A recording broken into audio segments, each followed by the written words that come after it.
Avis vascular centre, మన దేశంలోనే the best varicose vein hospital.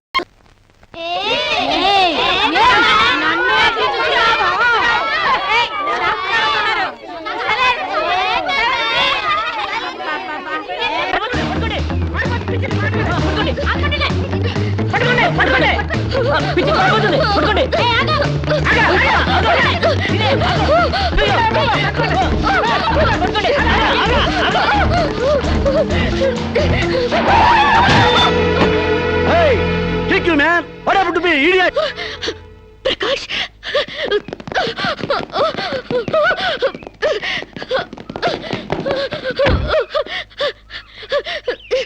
Aru Sirisha? Aru Sirisha? My God, what happened, yaar? Hair enti, white hair enti, get up enti, what happened, yaar?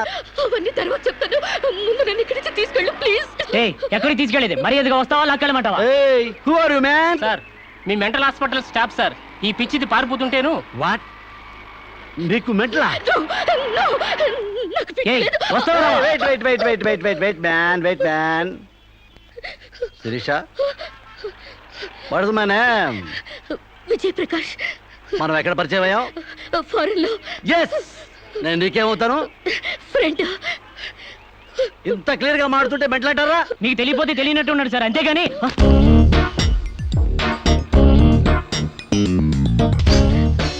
చెప్పు, శిరీషకి మెంటలా కాదా? కమాన్! శిరీష్కి ఎవరు లేరు రమ్మంటారా? ఆవిడకి క్యూలకి ఎప్పుడో పంపిస్తాడు.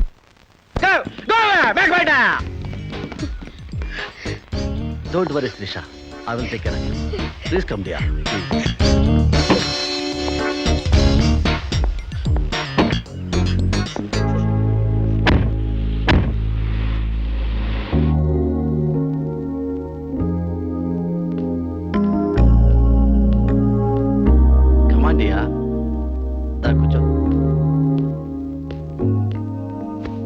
ఎలా ఉండేదానివి ఎలా అయిపోయావు? డయానా క్వీన్ లా ఉండేదానివి డయేరియా పేషెంట్ లా తయారయ్యావు. అఫ్ కోర్స్ మదర్ అయినా నీ గ్లామర్ తగ్గలేదనుకో. కమా Siri, take this. No thanks. Okay, it's all right. బాగా అలసిపోయినట్టున్నావు. పద బెడ్రూమ్కి రెస్ట్ తీసుకుందాం. ప్రకాష్, వాట్ హ్యాపెండ్ యా? హెల్ప్ చేస్తానని తీసుకొచ్చి నువ్వు చేసే పని ఇదేనా? ఎవడో దారిని పోయే దానికి బిడ్డను కనిచ్చావు. నీ ఫ్రెండ్ని, క్లోజ్ ఫ్రెండ్ని ఆ మాత్రం బెడ్ పంచి ఇవ్వలేవా? Please come please please.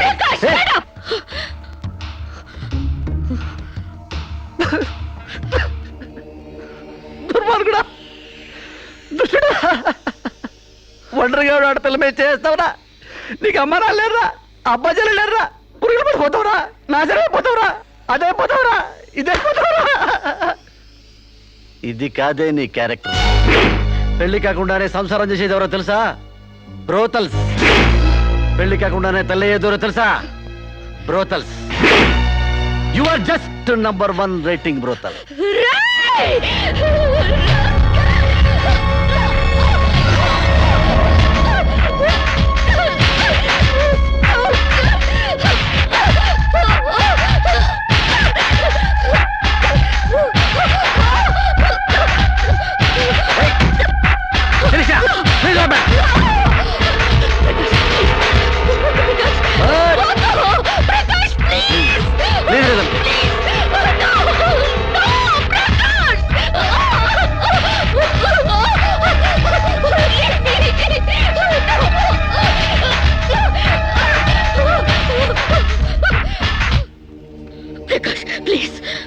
Sirisha, చాలా టెన్షన్ పెడుతున్నావు శిరీష. నువ్వు టెన్షన్ పడుతున్నావు శిరీష. శిరీష, నీ తెలియదు శిరీష, నాలో చాలా విషయం ఉంది Sirisha. I love you Sirisha. చాలా హ్యాపీగా ఉంటుంది యార్. I love you Sirisha. నా మాట విను శిరీష, చాలా బాగుంటుంది శిరీష.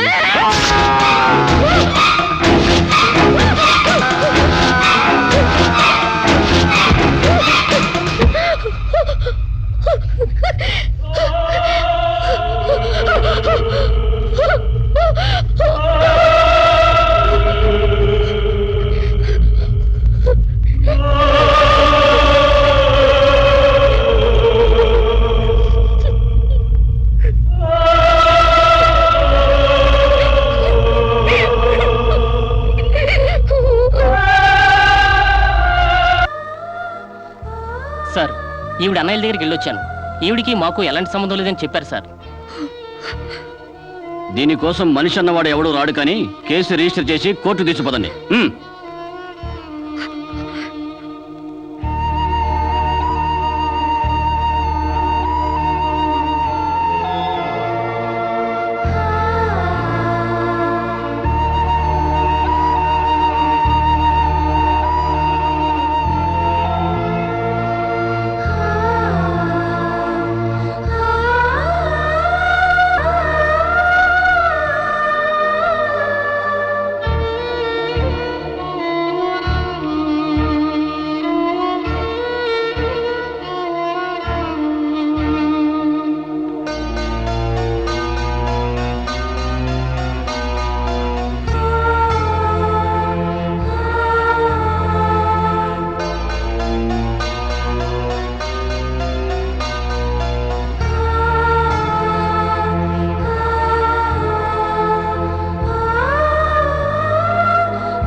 ప్రకాష్ నువ్వే చంపావా?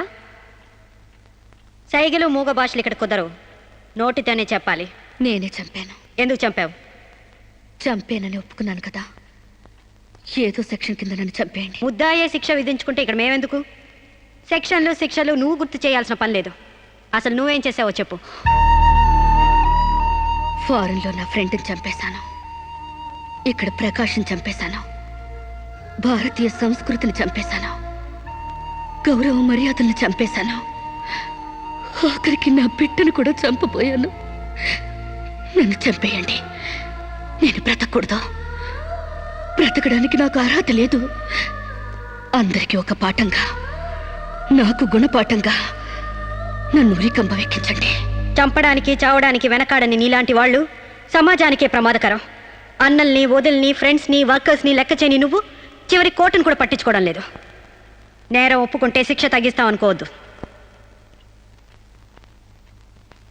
సాక్ష్యాధారాల్ని వాంగ్మూలాల్ని పరిశీలించి తగిన తీర్పు ఇవ్వడానికి కోర్టు 20వ తారీఖు వాయిదా వేస్తున్నాను.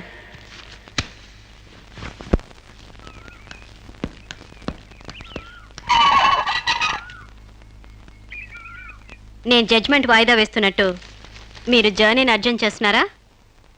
ఎంతైనా జడ్జ్ భర్త అనిపించారు. మీరు పాఠాలు నేర్పించకపోతే పిల్లలేం ఫెయిల్ అయిపోరు. ఈసారి వారం రోజు సెలవు పెట్టండి, ఓకే? అమ్మా, మీకోసం ఎవరు వచ్చారు. బాయ్.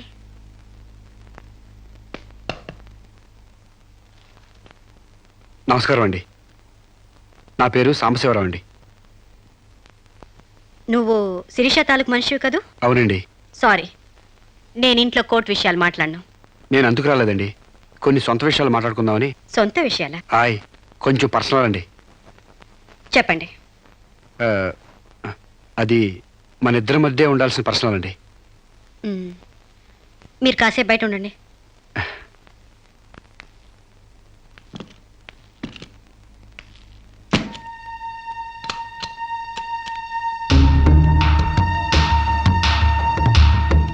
చాలా సీక్రెట్ కదండి, అందుకే తెలిపేశాను. చెప్పు. మీ వారు ఢిల్లీలో ఉంటారంట కదండి? అవును. అక్కడ మీ వారు లీడరో అంట కదండి? University reader. 15 రోజులకోసారి వచ్చి వెళ్తుంటారంట కదండి? ఇవన్నీ నీకెలా తెలుసు? కావాల్సిన వాళ్ళ గురించి ఆ మాత్రం తెలుసుకోలేమంటండి. అమావాస్యకోసారి వచ్చే మీ ఆయన కోసం మీ అందాన్ని అడవి కాసిన వెళ్ళి చేసుకుంటారా?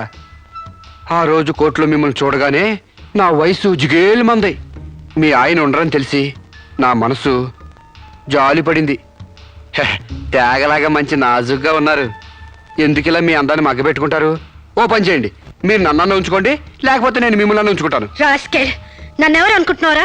రంబను తలదన్నే మేనకే మీ కాలు మొక్కి అందగత్తి అనుకుంటున్నాను. మిస్టర్ సాంబశివరావు, పండించేది వరి, పుట్టింది ఈస్ట్ గోదావరి.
ఏం జరిగింది?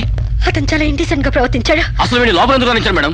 ముందు అతను హాస్పిటల్కి తీసుకెళ్ళండి ప్లీజ్. Constables, call ambulance. ఆగండి.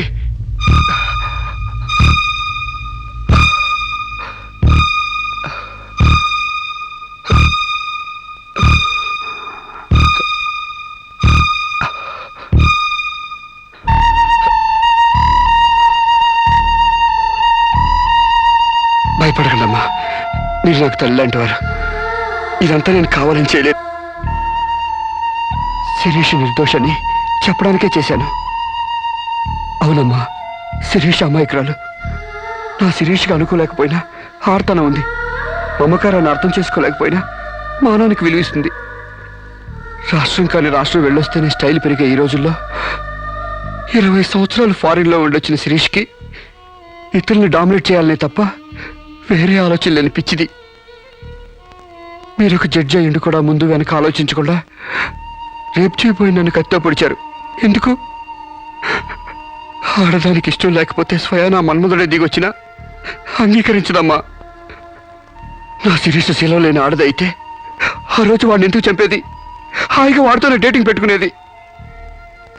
మొగుడితో తప్ప పరాయి మగాడితో ఊహించుకోలేని ఆడతోనూ ఉన్న ఏ ఆడదైనా ఆ పరిస్థితిలో ఉంటే ఈరోజు మీలాగే ఆ రోజు శిరీష్ లాగా చేస్తుంది. ఎంత పచ్చి వ్యభిచారైనా ఇష్టం లేని మగాడి చేయి పడితేనే చేదరిస్తుంది. నా శిరీష్ సిగ్గు తెలియంది కానీ శీలం లేనిది కాదమ్మా. తను నా తమ్ముడిని ఏ డేటింగ్ పేరుతో మోసం చేసిందో అదేవిధంగా మోసం చేసి తనలో మార్పు రావాలని నాటకం ఆడాను. అవును మేడం, శిరీష్లో మార్పు తేవాలని నేను సాంబశివరావు కలిసి ఈ నాటకం ఆడాం. ఆమెలో మార్పు సాధించాం. కానీ లాస్ట్ మూమెంట్లో మర్డర్ కేసులో ఇరుక్కుంది.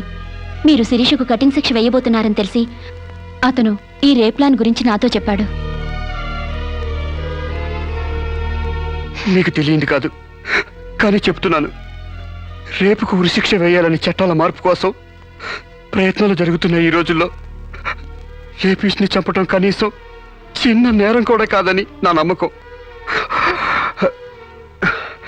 దయచేసి నా శిరీష్ని కాపాడండి. నా శిరీష్ని కాపాడు.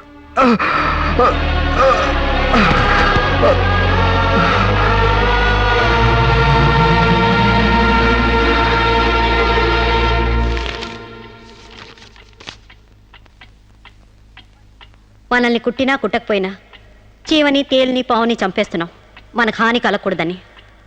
శిరీష తన మానానికి హాని వాటిల్లిందని ఒక చీడ పురిగిని చంపింది.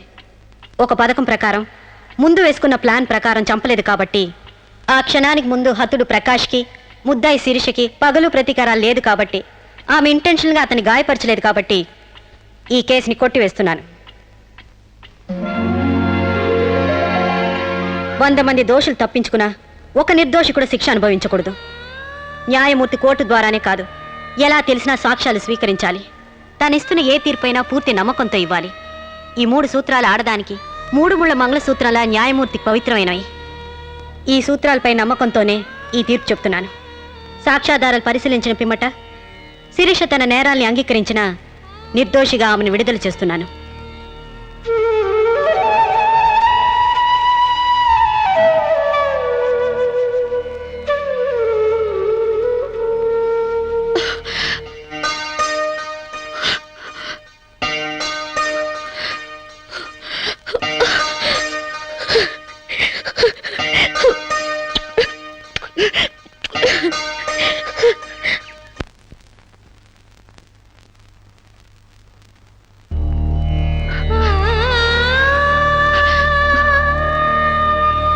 మన సాంప్రదాయాల సంస్కృతుల వాల్యూ తెలుసుకున్నాను.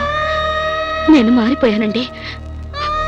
నన్ను క్షమించండి ప్లీజ్. ఇంతకాలం మేం ప్రయత్నించింది నీలో ఈ మార్పు కోసమే కాని నీ చావు కోసం కాదమ్మా. నువ్వు చిన్నప్పటి నుంచి విదేశాల్లో పెరిగావు కాబట్టి అక్కడ యువతీ యువకుల్లో ఉన్న డేటింగ్ అనే పద్ధతిని ఇక్కడ కూడా అవలంబించాలని చూశావు. కానీ ఈ పవిత్ర భారతదేశంలో వివిధ రకాల మతాలు, కులాలు, భాషలు ఉన్నా ఒక్కొక్క దానికి ఒక్కొక్క రకం కట్టుబాట్లున్నాయి. ఆ కట్టుబాట్లకు అనుగుణంగా మసులుకోబట్టే మేమందరం ఎంతో ఆనందంగా కలిసిమెలిసి బ్రతుకుతున్నాం. కానీ వాటిని నువ్వు అగౌరవపరిచావు, హేళన చేశావు. ఈ దేశాన్ని, ఈ మనుషుల్ని అర్థం చేసుకోలేకపోయావు. అటువంటి నీకు మన గొప్పతనం చెప్పాలని, నీలోని మంచి మనిషిని బయటకు తీసుకురావాలని మేము ఈ నాటకం ఆడాం. మా నమ్మకం వమ్ము కాలేదు. భారతీయ సంస్కృతి సాంప్రదాయం గల అమ్మాయే మా ఇంటి కోడలుగా రావాలనుకున్నావు. అలాగే నువ్వు మా ఇంటి కోడలు అవుతున్నావు. నిజంగానా?